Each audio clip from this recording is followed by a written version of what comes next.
I'm Shauna Bradshaw, Dr. Mom HD. Thank you once again for joining me. Well, summertime is just about upon us. Weather in Ontario here has been a little fickle. It's been a little cooler than normal, but we know that the hot heat is going to be arriving soon, and with that brings the end of school, and therefore your kids will be out of school, and no word of a lie, within the month of July, the first month out of school, you are going to hear out of their mouths, "I'm bored." So, what do you do to prevent that? Obviously, we want to keep our children active, but not too active. You want them to be kids and want them to run around. So, what I'm going to focus on this week, or this month, is basically talking to you about different activities for your children, be it the preschooler, the toddlers, the school-age children, and even those teens. So, here are some suggestions. So, with your toddlers, why don't you get them back to the basics? Try certain things like teaching them the old games that we used to play. Duck, duck, goose, tic-tac-toe, hopscotch, green light, red light, all those types of fun games that they'd like to do. They love to run, they love that type of thing, and that is really easy for them to do. The other thing that you can do is you can find some activities that aren't going to be so messy for them because they are in your home and you're not running a daycare. Well, at least most of you aren't. So find some activities that you can do.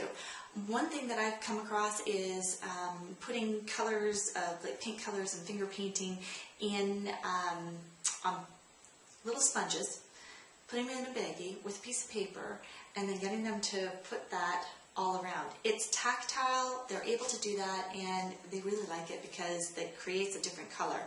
You can keep changing in the different sponges with different colors on it, and it creates a real fun painting for them, and mess-free for mom and dad.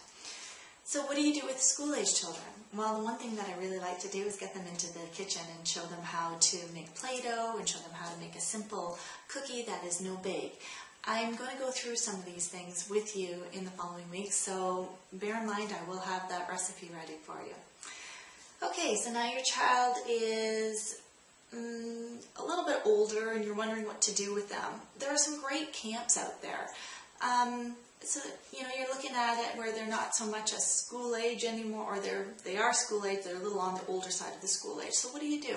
Look at your local community colleges. They tend to offer a lot of camps, such as, I know there's a robotics camp, there's an aviation camp, all kinds of activities. Look into soccer. If your daughter's into dance, they know they have dance camps around, cheerleading camps.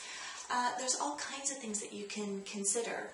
Now, if your budget doesn't call for that, then find some things that your kids are interested in and try and make a little box of different things. Like if they're like creative stuff, then go to the dollar store, grab a real cheap doodle pad and get them to draw pictures every day and journal it that way and find out what the best part of their vacation was, the summer vacation.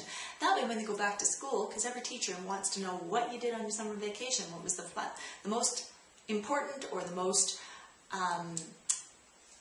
fun thing that you've done on your vacation, they've got a journal and they've got it all right down there and they'll remember it. So that's something that you can do with them. Now what do you do with the teenagers? Boy, I'm in this category. Luckily, both my teenagers are working, so the chance that them saying, "I'm bored," doesn't really come out of their mouth that often. What I tend to do to thwart that is basically tell them, "You're bored? Great. I have lawn that needs to be cut. We have the cleaning that needs to be cut. We have this, we have that, chores." And they look at me like I am insane. But you know what? They don't say those words very often. Get them involved in some board games on a rainy day. If you have a pool, go out and play some pool with them. I throw the football in the pool with my son as he jumps off the diving board and catches it. With my daughter, we get the volleyball net out and we play volleyball. Find those activities that you like to do, holy boards, anything like that. They like the older games, the more challenging games, and these are some of the things that you can do with them. It promotes family bonding and it also helps you stay active. So really find those ways to get those kids involved and get them off the gaming and try and get them involved in something else. So these are some of my suggestions for how to prevent your child from being bored this summer. I will follow through with most of these suggestions and I will chat with you next month.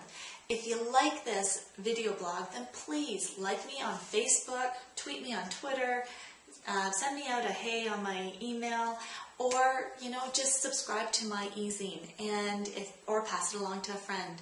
So once again, the website is www.drmomhd.com, and I'm Shauna Bradshaw. Thank you for joining me, and I will definitely chat with you next time. Bye.